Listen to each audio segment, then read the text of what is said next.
안녕하세요. 여러분, 죽을 뻔했지만 어쩐지 정상이라고 생각했던 순간들 기억나시나요? 오늘 바로 그 순간들을 파헤쳐 보겠습니다.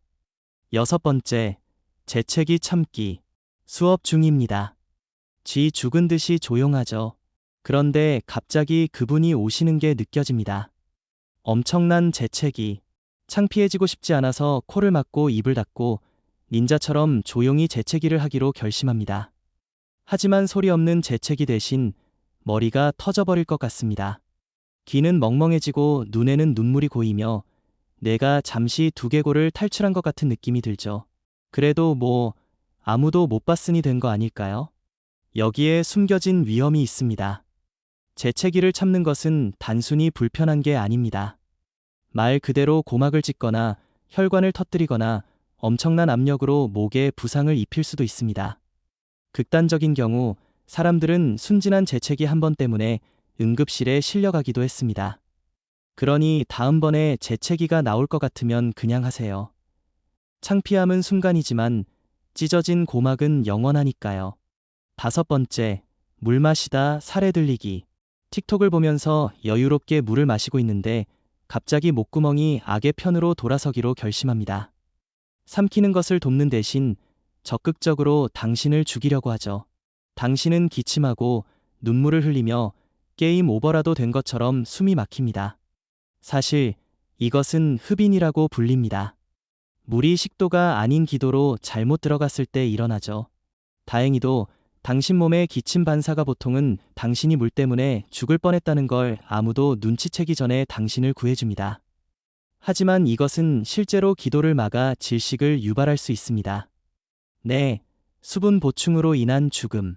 세상에서 가장 멍청한 방법이죠. 네 번째, 너무 빨리 일어나기. 몇 시간 동안 소파에 누워 넷플릭스에 빠져 있다가 드디어 피자 배달원이 도착해서 벌떡 일어납니다. 하지만 문까지 가는 대신 시야가 갑자기 까맣게 변하고 눈앞에서 별이 터지며 잠시 동안 다리가 당신을 지탱해야 한다는 사실을 잊어버립니다. 당신은 그냥 너무 빨리 일어나서 그런 거라고 웃어넘기죠. 하지만 실제로 일어나는 일은 이렇습니다. 눈앞이 캄캄해지는 그 순간은 혈압이 급격히 떨어지는 것입니다. 당신의 뇌는 말 그대로 충분한 산소를 공급받지 못하고 있으며 당신은 실신하기 몇 초 전입니다. 보통 몸은 빠르게 회복되고 당신은 약간의 어지러움만 느낍니다. 하지만 때로는 사람들이 넘어져 머리를 부딪히거나 더 심한 경우도 있습니다. 그러니 다음번에 피자를 향해 달려갈 땐 아마도 천천히 일어나는 게 좋을 겁니다. 세 번째, 날 음식 먹기. 배고파 죽겠는데 냉장고는 비어 있고 어제 먹다 남은 미심쩍은 초밥과 치킨 너겟 몇 조각뿐입니다. 데우기 귀찮아서 차갑고 날 것 그대로 한 입 베어 물며 생각하죠. 설마 무슨 일 있겠어? 축하합니다. 당신은 방금 날 음식 룰렛 게임을 했습니다. 날 닭고기, 해산물, 심지어 익히지 않은 계란은 살모넬라균이나 대장균과 같은 지독한 박테리아에게 완벽한 번식지입니다. 당신의 위를 기습하기 위해 기다리는 작은 암살자들이죠. 대부분의 경우 당신의 위산이 챔피언처럼 싸워 이기고 당신은 자신이 천하무적이라고 생각하며 일상을 계속합니다. 하지만 당신이 게임에서 지면 그다지 유쾌하지 않은 모험이 당신을 기다릴 겁니다. 두 번째, 목 꺾기. 몇 시간 동안 게임을 하거나 공부를 하거나 혹은 하는 척하던 무언가를 끝내고 책상에 앉아 있는데 목이 뻐근합니다. 자연스럽게 당신은 우두둑 소리가 날 때까지 고개를 옆으로 돌립니다.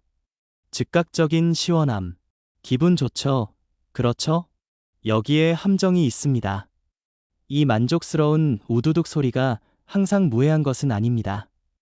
목을 꺾는 것은 관절과 인대를 급격하게 늘려 쌓여 있던 가스 거품을 방출하는 것입니다. 보통은 해롭지 않죠.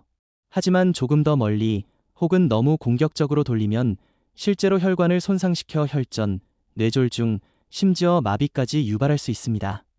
극단적으로 들리지만 실제로 일어난 일입니다.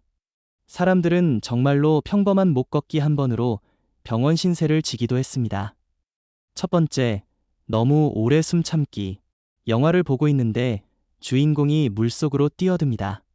당연히 당신도 그 상황에서 살아남을 수 있는지 확인해 보려고 숨을 참습니다. 하지만 중간쯤 가니 폐가 타는 듯하고 시야는 흐려지지만 당신은 완고하게 숨을 내쉬기를 거부합니다.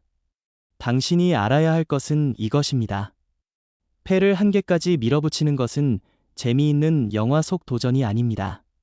이것은 정말로 위험합니다.